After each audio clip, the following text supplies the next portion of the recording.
بسم اللہ الرحمن الرحیم۔ دی نالج ٹی وی دیکھنے والے دوستوں کو السلام علیکم ورحمۃ اللہ وبرکاتہ۔ یمن اور حبشہ کا بادشاہ ابرہ تھا۔ اس نے اپنے شہر صنعا میں ایک گرجا گھر بنا رکھا تھا اور اس کے دل کی تمنا تھی کہ حج کرنے والے بجائے مکۃ المکرمہ کے اسی کے شہر میں آئیں اور اسی گرجا گھر کا طواف کرتے رہیں اور یہیں پہ حج کا میلہ بھی لگا کرے۔ عرب خصوصاً قریشیوں کو یہ بات بہت ہی شاق گزری۔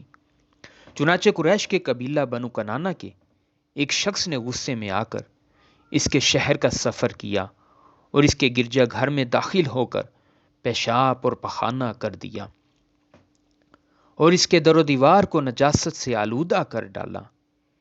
اس کی اس حرکت پہ بادشاہ کو بہت غصہ آیا اور اس نے کعبۃ المکرمہ کو ڈھا دینے کی قسم کھا لی اور اس ارادے سے اپنا لشکر لے کر روانہ ہو گیا۔ اس لشکر میں بہت سے ہاتھی تھے اور ان کا پیشرو ایک بہت ہی کوہ پیکر ہاتھی تھا جس کا نام محمود تھا۔ بادشاہ نے اپنی فوج لے کر مکۃ المکرمہ پہ چڑھائی کر ڈالی اور اہل مکہ کے سب جانوروں کو لے کر اپنے قبضے میں لے لیا، جس میں جناب عبد المطلب کے اونٹ بھی شامل تھے۔ یہی عبد المطلب جو ہمارے پیارے نبی حضور علیہ الصلوۃ والسلام کے دادا ہیں۔ آپ خانہ کعبہ کے متولی اور اہل مکہ کے سردار تھے۔ یہ بہت ہی روبدار اور نہایت ہی جسیم اور باشکوہ آدمی تھے۔ یہ ابرہ کے پاس آئے۔ بادشاہ نے ان کی بہت تعظیم کی اور آنے کا مقصد پوچھا تو آپ نے فرمایا کہ تم میرے اونٹوں کو مجھے واپس دے دو۔ یہ سن کے بادشاہ نے کہا کہ مجھے بہت تعجب ہو رہا ہے کہ میں تو تمہارے کعبہ کو ڈھانے کے لیے فوج لے کر آ چکا ہوں، جو تمہارا اور تمہارے باپ دادا کا ایک بہت ہی مقدس اور محترم مقام ہے۔ آپ نے اس کے بارے میں کچھ بھی مجھ سے نہیں کہا، صرف اپنے اونٹوں کا مطالبہ کر دیا ہے۔ جناب عبد المطلب نے فرمایا کہ میں اپنے اونٹوں ہی کا مالک ہوں، اس لیے اونٹوں کے لیے کہہ رہا ہوں، اور کعبے کا جو مالک ہے وہ خود اس کی حفاظت فرمائے گا، مجھے اس کی کوئی فکر نہیں۔ بادشاہ نے آپ کے اونٹوں کو واپس کر دیا۔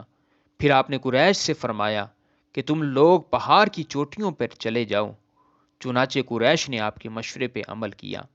اس کے بعد حضرت عبد المطلب نے کعبے کا دروازہ تھام کر بارگاہ الہی میں کعبے کی حفاظت کے لیے خوب رو رو کے دعا مانگی اور دعا سے فارغ ہو کر آپ بھی اپنی قوم کے پاس چلے گئے۔ بادشاہ نے صبح سویرے اپنے لشکروں کو لے کر کعبہ مقدسہ پہ دھاوا بول دینے کا حکم دے دیا اور ہاتھیوں کو چلنے کے لیے اٹھایا جانے لگا، لیکن ہاتھیوں کا پیشرو محمود جو سب سے بڑا تھا وہ کعبے کی طرف نہ چلا۔ جس طرف اس کو چلاتے تھے وہ چلتا تھا، مگر کعبہ مکرمہ کی طرف جب اس کو چلاتے تو وہ بیٹھ جاتا تھا۔ اتنے میں اللہ تعالیٰ نے سمندر کی جانب سے پرندوں کا ایک لشکر بھیج دیا اور ہر پرندے کے پاس 3 کنکریاں تھیں، 2 پنجوں میں اور 1 چونچ میں۔ ابابیلوں کے اس لشکر نے بادشاہ کی فوجوں پہ اس زور کی سنگ باری کی کہ اس کی فوج بدحواس ہو کر بھاگنے لگی، مگر کنکریاں جو کہ چھوٹی چھوٹی تھیں لیکن وہ قہر الہی کے پتھر تھے، اور پرندے جب ان کنکریوں کو گراتے تو وہ لوگوں کے جسم کو چیر کر ہاتھی کے بدن کو چھیدتے ہوئے زمین پہ گر جاتی۔ ہر کنکری پہ اس شخص کا نام لکھا ہوا تھا جو اس کنکری سے ہلاک کیا گیا۔ اس طرح بادشاہ کا سارا لشکر ہلاک و برباد ہو گیا اور کعبہ معظمہ محفوظ رہ گیا۔ یہ واقعہ جس سال وقوع پذیر ہوا، اس سال کو اہل عرب عام الفیل ہاتھی والا سال کہنے لگے، اور اس واقعے سے 50 روز کے بعد حضور سید عالم صلی اللہ علیہ وسلم کی ولادت باسعادت ہوئی۔ اس واقعے کو اللہ تعالیٰ نے قرآن مجید میں کچھ یوں بیان فرمایا، جس کا ترجمہ یوں ہے: اے محبوب، کیا تم نے نہ دیکھا کہ تمہارے رب نے ان ہاتھی والوں کا کیا حال کیا؟ کہ ان کا داؤں تباہی میں نہ ڈالا اور ان پہ پرندوں کی ٹکڑیاں بھیجی کہ انہیں کنکر کے پتھروں سے مارتے تو انہیں کر ڈالا جیسے کھائی ہوئی کھیتی۔